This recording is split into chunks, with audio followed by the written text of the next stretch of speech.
Siya, Yes. kapag producer ba, may money ka rin na nilabas? Yes po. Ay, wow!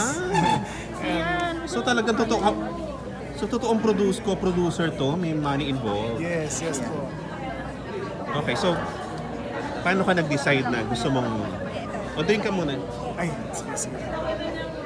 Isa lang pong inom. Wait lang pa. Paano po ako First time mo to, di ba? Okay. It's something na gusto ko po talagang gawin.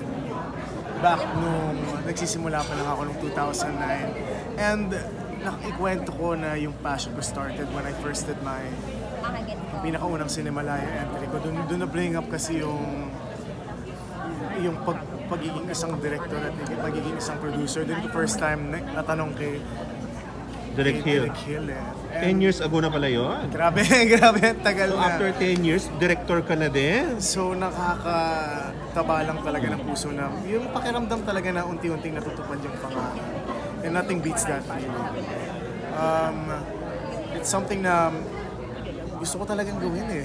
And may mga gusto akong gawin na pelikula. Okay. Na kasi sa amin nag-aantay kasi kami eh. Nag-aantay kami na makagawa ng isang project, makaland ng isang role.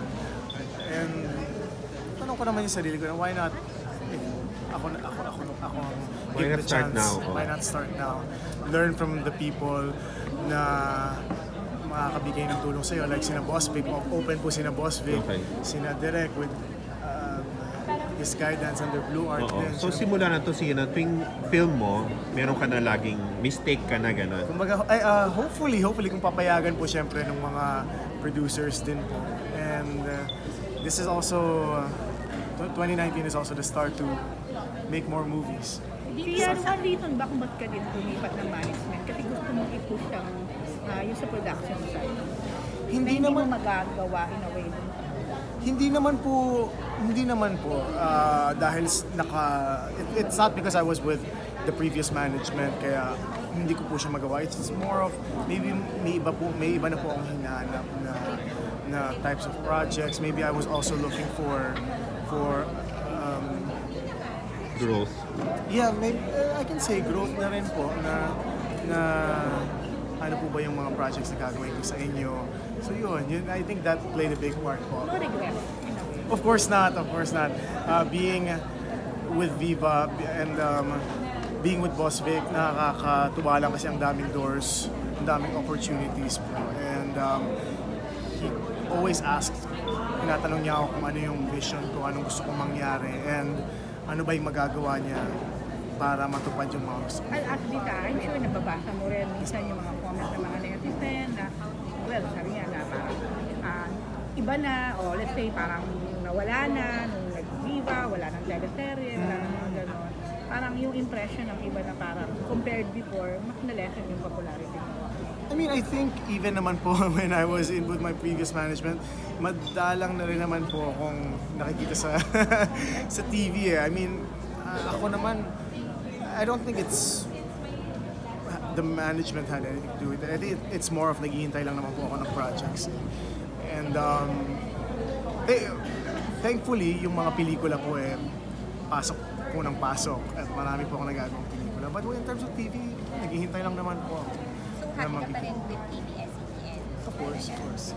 Yan kung magdidirect, kasi yung sa mga kasama mo yung gusto mong i-direct na unang-una as a director. Meron na siyang film na gagawin eh. Yes. Meron na ako as director? Oo, Yes. Cinemalaya. Okay, so producer mo ni now, tapos sa Cinemalaya, director ka na. Yes po. Magkwento And mo I'm also- konti about it. I'm also gonna be co-producing din, syempre, with Cinemalaya. Okay. Ang, And you're the star then of the movie? hindi po. Okay. Director lang po ako. Wow, Dun okay. Stars. Sino artista mo? Wala pa akong artista and I don't think pwede pa mag-disclose. Ah, Hindi, okay. kung may choice ka lang. Kung wala ka pang artista. Sandali, ano muna yung what about? Anong kwento nung anong title niya nun? Tabon. Oo. Tabon. What's it about? For Cinemalaya. It's Horror or mystery. May halong mystery and thriller. And hindi ko pa kasi alam kung pwede magsabi. But yun, we're gonna have a press con soon sa Cinemalaya. So doon na lang kasi baka makakuha ako ng text. Kailan mo? Uy, ba't mo kami inunahan? Kailan mo ba ito shoot? Kailan mo sa start? Dapat po, Mystery. this before matapos ang January or first week of Feb. Dapat masimula na po siya. And ang showing niya, kailan ang film Alam mo fest? po, ang deadline namin is around August po Okay. yung deadline namin. Pero how does it feel na lang getting in the lineup? Kasi parang usually it's very stringent ang ano niya, di ba? Oo Usually nga. mga independent. Grabe, I mean, ito kasing script, nagsimula po siya nung, ginawa ko po siya nung nakapasok ako kay Ricky Lee. In the batch So ang 17. script sa'yo din. Yes po. Wow, Yes po. auteur. Meron din pong meron po akong co-writer ngayon, si Esseng. He's also my batchmate. Pero yun, siyempre nakakaba kasi this is the first time I'm gonna be doing it. And natakot ako siyempre, I mean, kakasali na rin yun, halo na yun. Pero lakas lang talaga ng loob and trust dun sa vision na gusto kong makita on the big screen. Pero Sian, aware ka na may mga nagulat, may mga nagtaas ng kilay na parang, ha? Ano siya magdidirect agad? Parang, di ba? Parang agad-agad. Oo naman. Yun. Tapos Sinimalaya yun. It's the most prestigious film fest. So, aware ka doon? Yes, aware naman po ako. Then I don't think naman matatanggal yan sa kahit anong jump, sa kahit pag once ginawa, para sa akin gusto ko lang gawin yung nasa puso ko eh.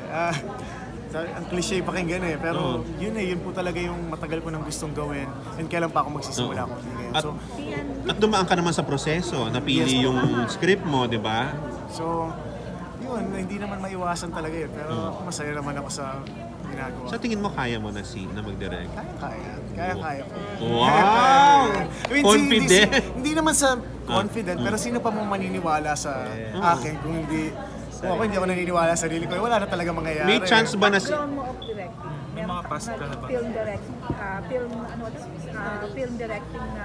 I've shot a couple of short films po before ako nagpresenta ng script sa Cinemalaya. So we tried to enter a couple of festivals. Yun. Ano yan? Anong short? Anong short mo? May isang kalimutan ko na yung pangalan ng festival. It's a Spanish film festival and it was na-air siya napalabas siya sa Green Belt. So yun. So nakagawa ka na ng short? Yes, pinalabas po siya. A love story. And ang kasama ko din, ang bida ko po dun si Mara Lopez at si Isabel Lopez. Pinalabas na siya eh. Saan siya napalabas? Saan siya napalabas? Dun sa Spanish Film Festival sa... Sa siya? It's a short film. Sa abroad? No, sa Green Okay. Nagkaroon nga. Kailan yan? Sian last. Ano ba yan? Siya wala nakaalam. Ikaw lang naman ang nag-ano. Hindi ko na... Oo. Sa IG mo Hindi, man lang, parang sinabi mo nilagay ko sa IG ko. Pero ayoko naman sobrang angat yung pang ko. So, how was- Baka sabihin, baka lalo magtaas kilay Pero mga tao sa akin. yun lang yun. So one short film. How was the reception nung pinalabas? Okay naman. Sabi ng nanay ko, okay daw. So, syempre, di ba? Hindi niya napanood eh. Kailangan kopya, digital copy. Meron syempre. Pero, Title na lang siya. To watch hanggang kailan. guys, taas ng energy. February 6 po, sana po bigyan nyo ng pagkakataon itong film na to. We worked really hard po para sa pelikulang ito. Hanggang kailan, February 6 po. Please come to the theaters with an open heart and an open mind. Bigyan nyo po ng pagkakataon ang love story ni Kat at ni Donnie. Feb 6 po. Thank you, Sian!